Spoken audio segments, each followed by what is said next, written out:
Hi అండి, ఎలా ఉన్నారు? Praise lord. ఏం చేస్తున్నారండి? ఈరోజు గుడ్ ఫ్రైడే కదా.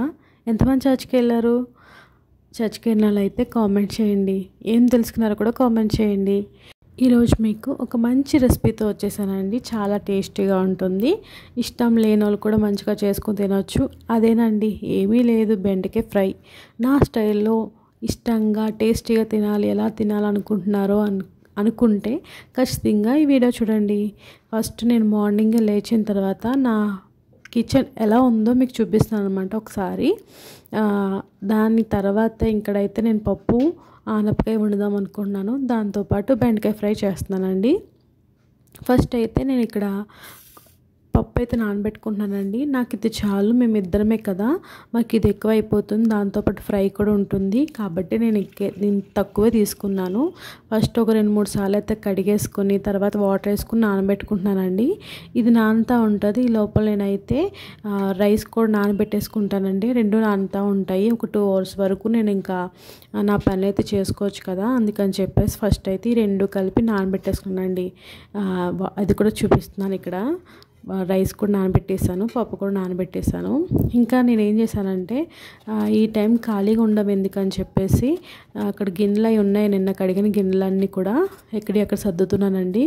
అన్నీ క్లియర్ అయిపోయినాయి అనుకో. ఇంకా కొన్ని గిన్నెలు ఉన్నాయి కదా, అదేనండి రాత్రి తాగిన పాలు గిన్నెలు ఒకటి ఉన్నాయి, అవి కూడా కడిగేసుకుందాం అని చెప్పేసి ఫస్ట్ అయితే ఇవన్నీ తీసేసి పక్కన పెట్టేసుకుంటున్నాను. అయితే యాక్చువల్లీ నేను కడగలేదండి, అలాగే ఉంచేసాను. అంటే ఇంకా మర్చిపోయాను అనమాట, ఇంక పనిలో పడిపోయాను. ఇంకా సర్లే తర్వాత కడుగుదాంలే అని చెప్పేసి ఫస్ట్ అయితే నేను ఇక్కడ వెజిటబుల్స్ అని తెచ్చేసి పెట్టుకుంటున్నానండి. ఫస్ట్ కట్ చేసి పెట్టేసుకుంటే నాకు కొంచెం టైం కలిసి వస్తుంది కదా, వెంటనే ఈజీగా అంటే స్టవ్ వెలిగించుకుంటే సరిపోతుంది కదా అన్నట్టుగా నేను ఏం చేశానంటే ఫస్ట్ కాయగూరలు అన్ని కలిపి కట్ చేసుకున్నాను అనమాట. అదేనండి, ఆనపకాయ తీసుకున్నాను, దాంతోపాటు పచ్చిమిర్చి, కొంచెం కరివేపాకు అవన్నీ తీసుకుని పెట్టుకున్నాను.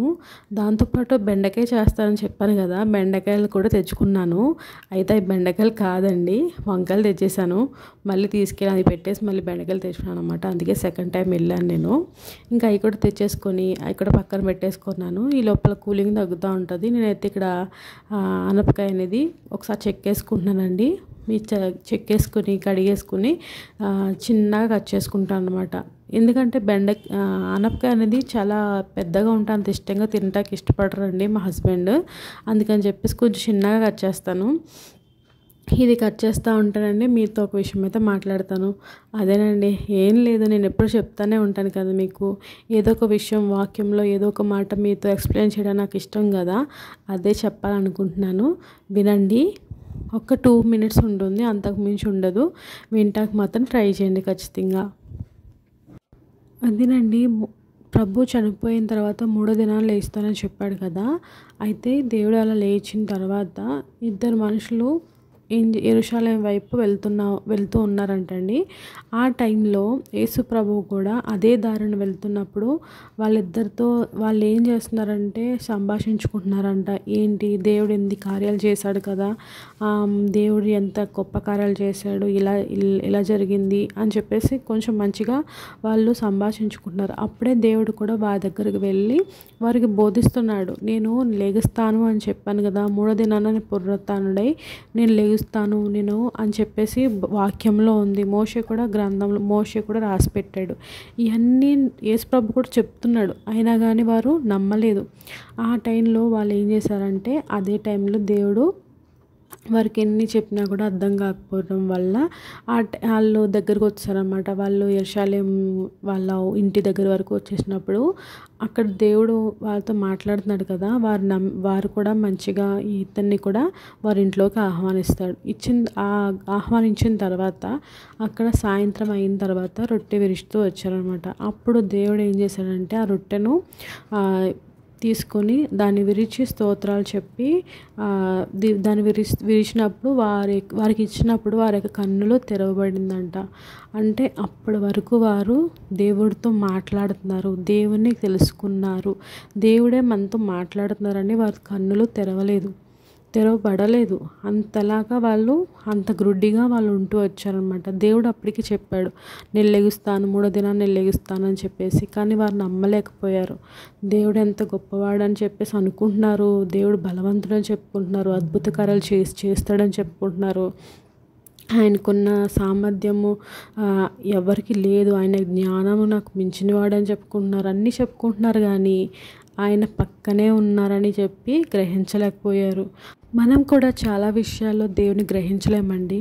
వాక్యం చదువుతాము, దేవుని మాటల కోసం ఎక్కువ నిదుతాము, బైబిల్ చదువుతాము, పుస్తకాలు చదువుతాము, ఆయన గురించి ఎక్కువ బోధన వింటాము, దేవుని సేవకులు చెప్పే ప్రతి మాటను వింటాము. కానీ మనం ఎలాగా ఏ విషయంలో దేవుడు మనకు సహాయం చేస్తాడు, లేదంటే దేవుని వాక్యం ఏముంది అనేది మాత్రం మనం గ్రహించలేకపోతున్నామండి.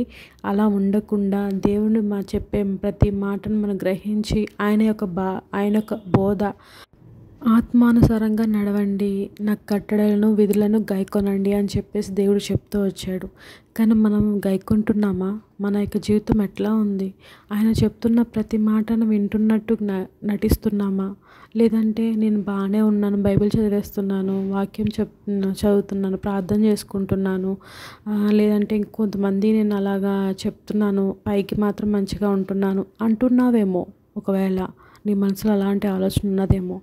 కాదండి, దేవుని వైపు మనం ఎప్పుడైతే మనం పూర్తిగా ఆయన కొరకు అర్పించుకుంటామో అది నిజమైన భక్తి, దేవుని యొక్క గ్రహింపు.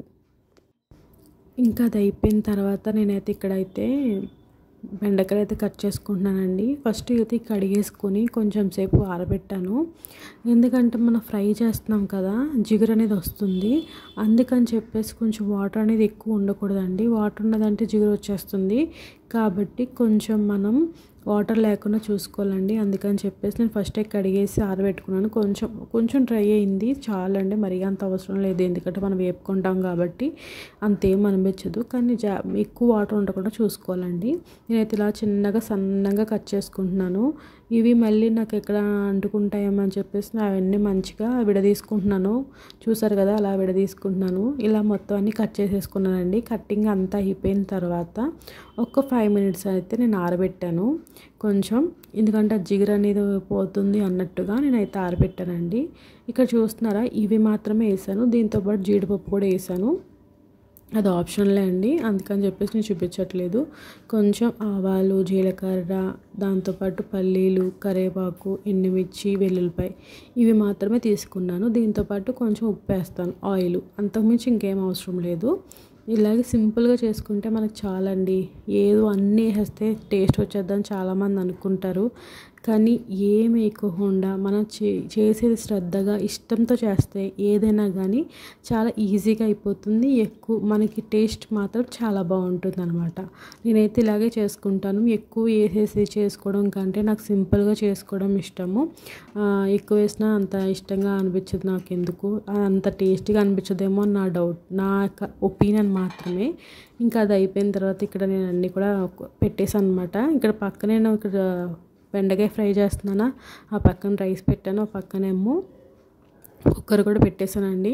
అది విజిల్ వస్తూ ఉంటుంది. ఈ లోపల నేనైతే ఇది కూడా కంప్లీట్ అయిపోద్ది. కరెక్ట్గా మా హస్బెండ్ వచ్చే టైంకి అంతా నాకు వంట అయితే కంప్లీట్ అయిపోయిందండి. ఫస్ట్ అయితే నేను ఇక్కడ ఆయిల్ వేసుకొని పల్లీలు అయితే వేసుకొని మంచిగా వేపనిచ్చాను. అవి మంచిగా వేగిన తర్వాత దీంట్లో నేనైతే ఆవాలు, జీలకర్ర కూడా వేసుకొని అవి కూడా మంచిగా వేగనిచ్చాను. ఆ తర్వాత కరివేపాకు అయితే వేసుకున్నానండి. ఆ కరివేపాకు కూడా మంచిగా వేగిపోయింది అనుకున్నప్పుడు నేను జీడిపప్పు అయితే వేసానండి. ఒక గుప్పెడు వేసుకున్నాను. ఇది ఆప్షనల్ అండి, నా దగ్గర ఉన్నాయని వేసుకున్నానండి. మీ దగ్గర లేకపోయినా పర్వాలేదు, ఉన్నాయి కదా అని చెప్పేసి కొంచెం టేస్ట్ ఎన్హాన్స్ అవుతుంది అని చెప్పేసి మాత్రం వేసానండి. అది ఇంపార్టెంట్ అయితే కాదు. ఇంకా అది కూడా వేసి ఎండుమిర్చి కూడా ఒకటే తీసుకున్నాను, కారం ఎక్కువ ఎందుకులే అని చెప్పేసి నేను వేసుకోలేదు అనమాట. ఒకటే ఎండుమిర్చి కూడా చిన్న చిన్న ముక్కలు కట్ చేసుకుని అది కూడా మంచిగా వేగిపోయిన తర్వాత నేను ఇక్కడైతే బెండకాయలు చిన్న చిన్న కట్ చేసుకున్నాను కదా, అది కూడా వేసేసుకున్నానండి. ఇది మంచిగా వేగనిస్తాను. ఇంకొక విషయం మర్చిపోకండి, ఇక్కడ నేను అసలు మూత పెట్టలేదు. మూత కూడా పెట్టకూడదండి. మూత పెడితే మళ్ళీ జిగురు వచ్చేస్తుంది. కాబట్టి మూత పెట్టకండి. దాంతోపాటు ఉప్పు అయితే ఇప్పుడు వేయొద్దు. ఇది మాత్రం గుర్తుపెట్టుకోండి. నేను ఇలాగా వేసి మంచిగా అవన్నీ కొంచెం వేగేంత వరకు అలా తిప్పుతూ ఒక 5 minutes అయితే తిప్పుకుంటూ వచ్చానండి. ఇలా వేగిన తర్వాత మంచిగా ఆయిల్ అంతా పట్టి కొంచెం దగ్గర పడుతుంది, ఒక 50% ఉడుకుతుంది. ఆ టైంలో నేను ఇక్కడ ఉప్పు అయితే వేసానండి. హాఫ్ వరకు ఉడికిపోయింది నాకు, కాబట్టి నేను ఇప్పుడు ఉప్పు వేసుకున్నాను. ఒక్కసారి మంచి కలిపేసుకొని ఇప్పుడు నేనైతే మూత అయితే ఇప్పుడు పెడతానండి. అంతకుముందు నేను మూత పెట్టలేదు, మూత పెట్టకూడదు, పెడితే మళ్ళీ జిగురు వచ్చేస్తుంది కాబట్టి మూత పెట్టకుండా ఇప్పుడు నేను ఉప్పు వేసుకొని ఒక 2 నిమిషాలు మంచిగా కలిపేసుకొని ఇప్పుడు మూత అయితే పెట్టుకున్నాను. ఇంకో విషయం చెప్పనండి, ఉప్పు అయితే లాస్ట్లో వేయడం వల్ల ఉప్పు తగ్గుతుంది. అంటే ఎక్కువ ఉప్పు ఎక్కువ పట్టదనమాట. కాబట్టి మనం ఎప్పుడు కూడా లాస్ట్లో వేయడం ట్రై చేయండి. ఉప్పు తక్కువ తినే వాళ్ళకి ఇలా వేసి పెట్టండి, మీకు సరిపోతుంది. టేస్ట్ కూడా ఎక్కువ ఉంటుంది, దాంతోపాటు ఉప్పు కూడా తక్కువ వేసుకోవచ్చు. కాబట్టి ఇది ఒక టిప్ కింద అనుకోండి. చూడండి, ఇప్పుడు మంచిగా వచ్చింది, ఎక్కడ కూడా నాకు అంటుకోలేదు, జిగురు అనేది కూడా కనిపించట్లేదు కదా. ఇలా వేపుకోవాలండి. లాస్ట్ ఇంకా అయిపోయింది అనుకున్నప్పుడు కొంచెం వెల్లుల్లిపాయ కూడా చితక్కొట్టుకొని వేసేసుకోండి, మంచిగా ఉడికిపోతుంది. ఇదంతా మంచి కలిసేంత ఒకసారి తిప్పేసుకొని, మీ దగ్గర కొత్తిమీర ఉంటే కొత్తిమీర కూడా వేసుకోండి. నా దగ్గర లేదు కాబట్టి నేను వేయట్లేదు. వేసేసుకొని మంచిగా ఒక 2 నిమిషాలు అయితే మంచిగా కలిపేసుకొని మూత పెట్టుకోండి. అంతేనండి, చాలా సింపుల్గా, చాలా టేస్టీగా, చాలా ఈజీగా, ఎవరైనా కొత్తగా చేసుకునే వాళ్ళని ఈజీగా చేసుకుని తినొచ్చండి. అంతేనండి, మీరు కూడా ట్రై చేసి తప్పకుండా నాకు కామెంట్ చేయండి. అలాగే నేను ఇక్కడ చూసారు కదా, నేను పప్పు కూడా చేశానని చెప్పాను కదా, అది కూడా చూపిస్తున్నాను అనమాట. ఎలా వచ్చిందో చూపిస్తున్నాను. ఇలా మంచిగా పప్పు, ఆనపకాయ, దాంతోపాటు కొంచెం బెండకాయ ఫ్రై వేసుకొని మంచిగా తినేసానండి. చాలా చాలా బాగుంది. ఒకసారి ట్రై చేయండి. నేను ఆల్రెడీ పప్పు, ఆనపకాయ చేసింది నేను ఆల్రెడీ వీడియో పెట్టాను. మీకు కావాలంటే చెప్పండి, మళ్ళీ ఒకసారి పోస్ట్ చేస్తాను ఈసారి. ఓకేనండి, ఎలా ఉందో కూడా కామెంట్ చేయండి. అలాగే నేను చెప్పాను కదా, మన యొక్క గ్రహింపు ఎలా ఉంది దేవుని విషయంలో అది కూడా మీరు ఒకసారి గుర్తుంచుకొని దేవుని విషయంలో ఇంకా ముందుకు వెళ్తారని ఆశిస్తున్నాను. అంతేనండి, ఈ వీడియో ఎలా ఉంది కామెంట్ చేయండి. నా వీడియో మీకు నచ్చింది, యూస్ఫుల్గా ఉంది, దీనివల్ల మాకు ఎంతో కొంత నాలెడ్జ్ కనిపిస్తుంది అనుకుంటే మాత్రం ఖచ్చితంగా సబ్స్క్రైబ్ చేసుకోవడం మాత్రం మర్చిపోకండి. అంతేనండి, ఈ వీడియో నా వీడియోకి లైక్ చేస్తారని ఆశిస్తూ thank you for watching. Thank you so much అండి.